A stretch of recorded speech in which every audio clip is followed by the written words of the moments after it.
اول اینو بگم که قبلا هم گفتم دریافت سرویس با پای بیشتر، یعنی کامل تو پایین تنت نره زیر توپ رو پیدا نکنی، نری اونجا گارد نگیری پایین تنت. اینجا کلمه مستقر رو یادم رفت، پایین تنت اونجا باید مستقر بشه. قبل از هر چیزی بازیکن ما باید زیر توپ رو پیدا کنه. از لحظه‌ای که توپ رو میندازه بالا کسی که سرویس میزنه کامل توپ رو فقط نگاه میکنی، یعنی یه لحظه فکر کن که اصلا سالونی وجود نداره، تماشاتی نیست، فقط توپ و کنترل رو توپه. بعد اینکه توپ رو انداخته بالا ضربه رو میزنه، از شکل مچ و بدنش تو باید تشخیص بدی تا حدودی که توپ قرار بیاد کجای تو. توپ 3-4 متر حرکت کرد، تو دیگه کامل باید زیر توپ رو نگاه پیدا کرده باشی و بری اونجا جایگیری کنی. حالا هر بازیکنی توی زمین 9 متر ما 3 تا کفشو میزنه، 3 متر رو میزنه ساعدشو.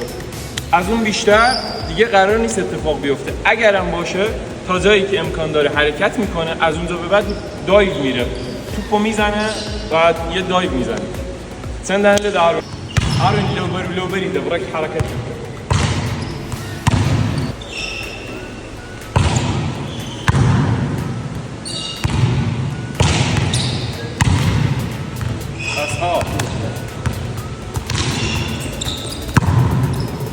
این نکته هم داشته باشین، دریافتایی که توپ میاد جلو، مخصوصا برای لیبرو و قدرتی که عقب زمینه توی اون دنده میای جلو، یه زانو رو میذاری و اون مدلی ساعدت رو میزنی و دریافت میکنی. یه زانو رو میذاری زمین. حالا کدوم زانو رو میذاری؟ زانویی که سمت وسط میدونه. این طرف هم اون زانو رو میذارم، اون طرفش هم این یکی میذارم. ولی برای بازیکنی که قدرت زنه جلوی زمین نیست، چون باید اون حمله کنه و این کارو انجام بده، بخواد بلند شه بیاد دوباره سگام بزنه، یه خورده زیاده رویه. بچه‌ها این نکته رو داشته باشیم که پابوکس ما توی جابجایی هایی که توی دریافت حل داریم یه پابوکس ساده است. پابوکس و جابجایی ضربدری توی دریافت حل وجود نداره. که تو فقط یه مونده برسی، میزنی و میکنی دایی.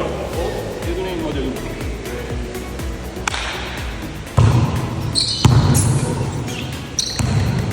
آقا نگاه، توپ انداخته بالا، از مچش فهمیده که توپ این ور زمینه، اومده بعد نگاه کرده توپ 2-3 متر که جدا شده، فهمیده که توپ جلوه، اومده از اونجا یه دایو میزنه.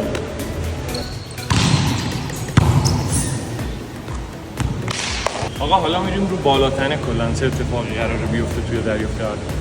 ساعدو که میزنیم فکر کن اصلا این مفصل وجود نداره، اینجا یه استخون کامله.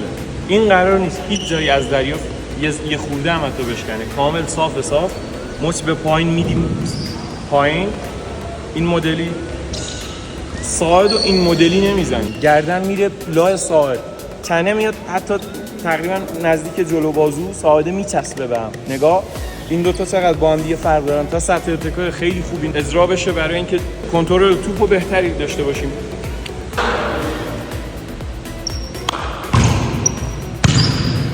آقا نگاه، حالا به خاطر اینکه بیشتر ساعده چپ بشه، کتفاش هم داده بیرون، یعنی کتفو کامل آورده بیرون. حالا از بغل قراره چه اتفاقی بیفته وقتی که ما داریم دریافت میکنیم؟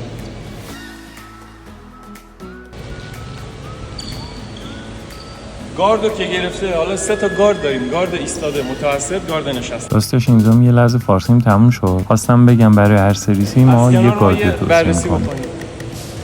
گاردو گرفته، کمر توه، کمر بیرون داده نمیشه، کمر تو، کتفا میاد بیرون. حالا طوری گارد میگیریم که اگه مثلا یه صندلی گذاشتم پشت سرمون راحت دیگه میشینیم. خب حالت صندلی بهش میگن. تو این مدل دریافت میکنیم. فقط این که ما برای هر سرویسی کدوم گارد رو قرار امتحان کنیم. سرویس های موزی رو که قراره مثلا موزه آخر شما دیگه اجازه ندیم توپ موزه رو بخوره و ما کارمون سخت‌تر بشه، ما با گارد ایستاده میگیریم. خیلی راحت داره، خودتون هم امتحان کنین نتیجهشو میبینید. سرویس های پرشی که سنگین‌تره، قراره یه توپی بیاد سمت ما که سنگینه، چرخش داره و کنترلش نیاز به تمرکز بیشتری داره. ما نزدیک میشیم به زمین و با گارد نشسته میگیریم توپو. و اینکه سرویس های موزی بهترین کار اینه که ما با گارد ایستاده که میگیریم یه خورده ته وایسیم، یعنی زیاد نریم جلو که قرار باشه مثلا که اگه قدرتی زن باشیم به خاطر اینکه باید تو حمله شرکت کنیم فضای سگام داشته باشیم. اگه لیبرو باشیم که میدون داری میکنیم دیگه، هر چقدر که دوست داشتیم میریم. اما خوب بهتر اینه که گارد ایستادهمون دیگه ته باشه، یعنی یکم بریم عقب‌تر دیگه لازم باشه با گارد نشسته بیاد که توپ آرومتر میشه، سرعت توپ اون انتها اون 2 متر آخر خیلی کمتر میشه، آرومتر میشه. همین موزیل ده بود سنگین شگیتون دادم.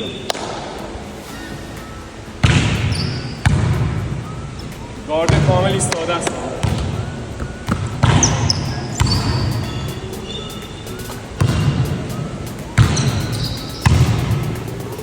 حالا ما برای سرویس موزی ساعد میزنیم، اما ممکنه سرویس موزی بیاد رو پنجه ما. خب اما سرویس پرشی هیچ وقت نباید جایگیری ما به شکلی باشه که توپ قرار باشه بیاد رو پنجه ما. یعنی اگه جایگیریمون جوری باشه ته زمین هایسیم 1 متر 2 متر آخر که اگه توپ اومد رو پنجه ما یعنی اوت اصلا نیاز نداره کارش بکنیم، چون سرویس پرشی سنگینه، با پنجه نمیشه گرفت. حالا سرویس که قرار تو مسابقه ببینیم، نه اینکه مثلا طرف بگه من رفیقم هم سرویس پرشی میزنه با پنجه میگیرم، نه اون مدلی نیست. با پنجه بخوایم دریافت بزنیم که قرار دریافت موزی باشه، پنجه رو انگار شلیک میدیم سمت توپ. حتی بعضی وقتا که توپ قراره یکم محکم‌تر بشه بعضی موزی میزنن توی لیگ ما داریم. توپو 2 متر میندازه تو زمین، از پشت خط که میپره یه موزی میزنه انگار مثلا اسپک میاد سمت اون موزی رو بخوای بگیری اصلا پرش میکنی با پنجه زدن. پنجه ما در حالت عادی 3 مرحله داره: دریافت توپ، حزم توپ، ارسال توپ. حزم توپ به خاطر اینکه توپ چرخشونه نداشته باشه، دریافت توپ به خاطر این کنترل داشته باشیم، ارسال توپ هم به خاطر اینکه پنجه دقیق بره. اما توی دریافت با پنجه ما قرار نیست این اتفاقو داشته باشیم، فقط اون ارسال رو داریم، انگار اصلا دستو شلیک میدیم سمت توپ. ریل با سر پنجه با پنجه دریافت صدا میده، اصلا قرار نیست مثل پنجه پاسور نرم باشه و صدا نده.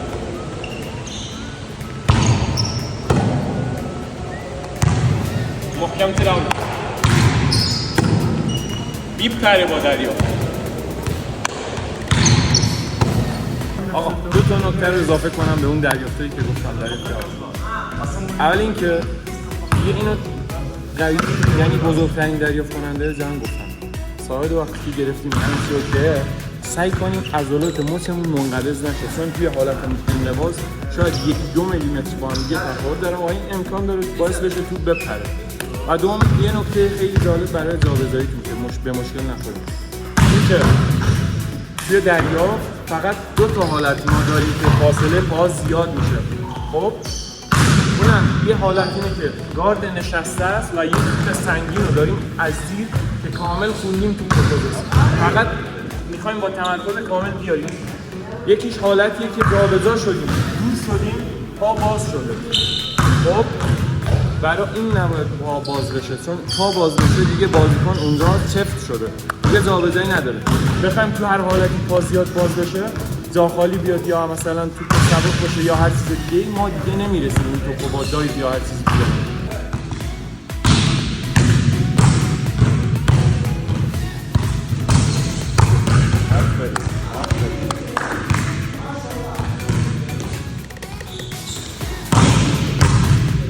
اسم من کیان ذوالفقاریه. مرسی از اینکه آموزش رو دیدین، امیدوارم براتون مفید باشه.